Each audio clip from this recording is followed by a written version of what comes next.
여러분, 한글이 드디어 성공을 이뤄냈습니다. 미국 음원 시장에서 한국어가 영어, 스페인어 다음으로 많이 스트리밍된 언어 3위라고 하는데요.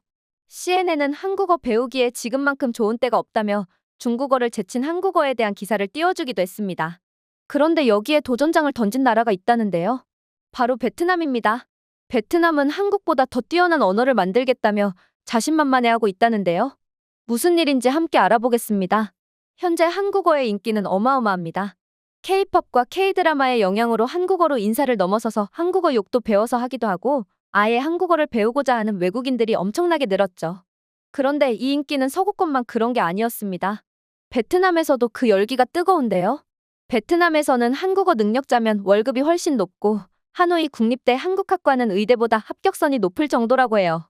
그런데 이런 상황 속에서 베트남에서는 뜻밖의 이야기까지 나오고 있는데요. 베트남 온라인 커뮤니티에는 자국만의 고유 문자를 만들어야 한다는 주장이 확산되고 있다는 것입니다. 그런데 그 이유에 자꾸 한국이 거론되고 있다는 것인데요. 대체 무슨 일인 걸까요? 베트남은 원래 한자를 쓰다가 프랑스 식민지배 시기에 도입된 로마자 기반의 쯔꼬우궁을 하는 언어를 쓰고 있습니다. 자신들의 언어가 따로 없는 것이라면 모르겠지만 버젓이 언어가 있는 상황 속에서 대체 왜 새로운 문자에 대한 열망이 나온 것일까요? 그건 바로 한국은 자기 글자가 있는데 왜 우리는 식민 지배자가 만든 문자를 계속 써야 하냐는 것이었는데요. 아무래도 베트남은 여태 중국이나 프랑스의 영향 아래에 오랜 시간 있었고 그에 대한 자존심 문제 때문에 나온 주장이 아닐까 싶습니다. 그런데 베트남 커뮤니티에서 이런 주장과 함께 타겟이 된 것이 바로 한글이라고 하는데요. 베트남은 현재 한국을 굉장히 부러워하지만 자존심에 티는 안 내는 나라 중 하나입니다. 그도 그럴 것이 한때는 한국도 식민 지배를 당했던 국가이자 세계 최하위 후진국에서 선진국이 된 세계 유일의 경제 대국인데요. 현재 전 세계 GDP 중 10위 안에 들어있는 나라들을 보면 한때 제국주의 열강이어서 그때 쌓아둔 부를 기반으로 성장했거나 영토가 대륙급으로 거대하거나 인구가 1억 명이 넘는 국가들이 많습니다. 유일하게 우리 한국만이 강한 경제력의 기본 조건이 충족되지 않음에도 불구하고 10위 안에 떡하니 자리를 잡고 있죠. 이 모습을 보며 베트남은 쟤네도 했는데 우리라고 못할까 싶은 마음에 부러워하면서도 한편으로는 지금 자신들의 처지를 비관하며 한국은 운이 좋았던 것이라며 깎아내리는 시선이 동시에 공존한다는 것입니다. 그러면서 한국의 성공을 두고 한글이 가장 큰 역할을 했다는 것이 이들 베트남 사람들의 주장인 것인데요. 그래서 한글을 활용해 베트남의 언어를 새로 만들자는 이야기가 나오고 있는 것입니다. 거기까지는 많이 부러웠나 보다 하며 넘길 수 있는데 점점 베트남 사람들은 선을 넘는 주장을 펼치고 있다는데요. 한글은 만들기도 쉬웠을 테니까 우리도 금방 만들 거다. 세종대왕이 50년 안 걸려서 만들었다는데 과학이 발달한 지금 우리는 더 빨리 만들 수 있지 않을까? 베트남도 상황이 좋아졌으니 우리도 한국처럼 새로운 문자 체계를 발명할 수 있을 것 같아. 한글 얼른 베껴버려서 우리도 한국을 얼른 앞서 나가버리자. 이러면서 한글의 우수성이나 편의성은 인정하면서도 동시에 이걸 자기네들은 쉽게 넘어설 수 있다. 이런 이중적인 태도를 보이고 있는 것이죠. 하지만 이를 두고 수많은 외신들은 불가능에 가까운 일이라며 비웃고 있습니다. 왜냐하면 예로부터 외국인들은 한글을 엄청난 발명 중 하나로 여기며 극찬해왔는데요. 내가 아닌 타인이 무언가를 할 때 그게 쉬워 보인다면 그 사람이 그만큼 잘하기 때문이라는 말 들어보셨죠? 현재 베트남이 하는 행동은 축구 경기 속 선수가 뛰는 모습을 보며 저렇게는 나도 뛰겠다 하는 것과 별반 다를 게 없다는 이야기입니다. 한글이 처음에 배울 때는 쉬워 보이는데 깊이 들어가면 정말 어려운 언어입니다. 한글이 쉬워 보이는 이유는 모음 열자, 자음 열레자만 배우면 비교적 쉽게 조합해서 쓸 수 있고 바로 읽을 수 있기 때문인데요.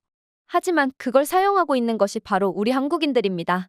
한국인들은 세계 지능 순위 1, 2위를 항상 다툴 정도로 똑똑한데요.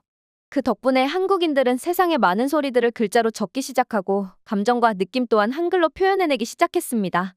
외국에서는 노란색을 표현할 때 단순히 옐로우라는 글자 하나로 퉁치지만 한국에서는 노릇노릇하다, 노르스름하다, 놀이끼리하다 등 굉장히 다양한 언어를 만들어냈죠.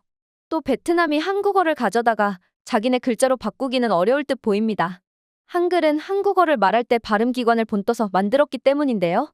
이런 이유 때문에 현실적으로는 불가능할 것이라는 이야기가 쏟아져 나오고 있습니다. 한글이 세계적인 관심을 받으면서 이런 주장도 나오고 있다는 것이 흥미롭기만 한데요.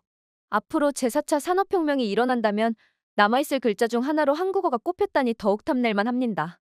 한글은 무려 560여 년 전에 만들어졌음에도 불구하고 먼 미래까지 그 과학성을 인정받을 것이라는 건데요. 알파벳도 26개의 자판이 필요한 것과 달리 한글은 12개만으로도 충분하고 이 12개 자판으로 만들어낼 수 있는 글자는 무려 1만여 개입니다. 한국은 강아지를 뜻하는 개라는 글자를 칠 때 기억에 딱 2번만 클릭하면 됩니다. 그런데 중국 같은 경우에는 어떨까요? 글자 자체로는 고우, 한 개이지만 영어로 변환해서 해야 하기 때문에 지오유, 세 글자를 입력해야 하고 거기서 맞는 글자를 선택해야 해 시간이 더욱 오래 걸립니다. 영어의 경우에도 도그, 세 글자나 되죠. 이렇게 간단한 글자에서도 차이가 나는데 더욱 길어진다면 그 수는 어마어마하게 차이가 나게 됩니다. 또 컴퓨터 자판 역시 왼쪽에는 자음이, 오른쪽에는 모음이 배열돼 있어 양손으로 빠르게 입력하기도 편하다는 것인데요. 이런 이유로 빠른 정보 처리가 중요한 IT 시대의 한글은 경쟁력을 높이 사서 결국 살아남는 유일한 글자가 될 것이라는 추측도 나오고 있는 중이죠. 만약 모든 나라가 한글을 쓰게 된다면 어떤 일이 발생할까요? 언어는 단순히 말을 표현해내는 수단에 그치지 않습니다. 언어가 정신을 만든다는 말 들어보셨나요? 인간은 생각하는 법을 먼저 배운 뒤 말을 배우는 것이 아니라 말을 먼저 배운 뒤에 생각하는 법을 배웁니다. 위에서 말씀드렸듯 같은 노란색을 보면서도 누구는 노르스름하다, 놀이끼리하다, 연노랑이다 라고 구분을 지으면 다르게 보이기 시작합니다. 이런 것처럼 언어에는 그 나라의 문화가 고스란히 녹아져 있는데 그걸 모든 국가가 사용하게 된다면 우리의 문화를 주입시키는 것과 다름없습니다.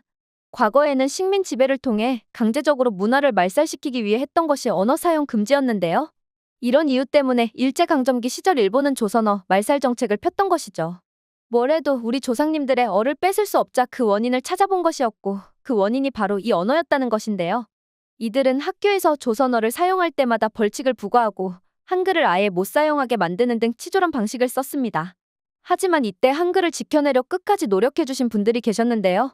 이 당시 주시경 선생님을 주축으로 조선어학회가 창립되었는데요. 그들은 1926년 각야나를 정하였고 이를 통해 한글의 우수성을 보란듯이 알리기 시작했습니다. 이후 1931년 표준말을 연구하고 기관지 한글을 창간해냈죠. 조선어문학회는 조선어문학회보를 발행하고 강연회 등을 개최하였으며 진단학회는 국어만을 연구하는 학회는 아니었지만 강연회 등을 개최하고 잡지를 발간하는 등의 활동을 통해 국어 운동을 전개했습니다.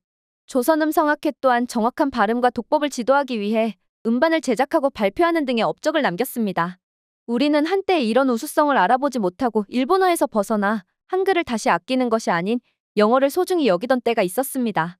국어 점수보다 영어 점수를 더 쳐주던 때가 있었죠. 하지만 지금은 되려 외국인들이 한글을 배우기 위해 아둥바둥하는 상황인데요. 백범 김구 선생님이 왜 한없이 가지고 싶은 것이 문화의 힘이라고 했는지 뼈저리게 느껴지는 순간입니다. 한글을 지키기 위해 노력해주셨던 분들에게 다시 한번 감사하다는 말씀을 드리며 오늘의 영상 마치려 합니다. 여러분들의 생각은 어떠신가요? 여러분의 생각을 댓글에 남겨주시면 감사하겠습니다.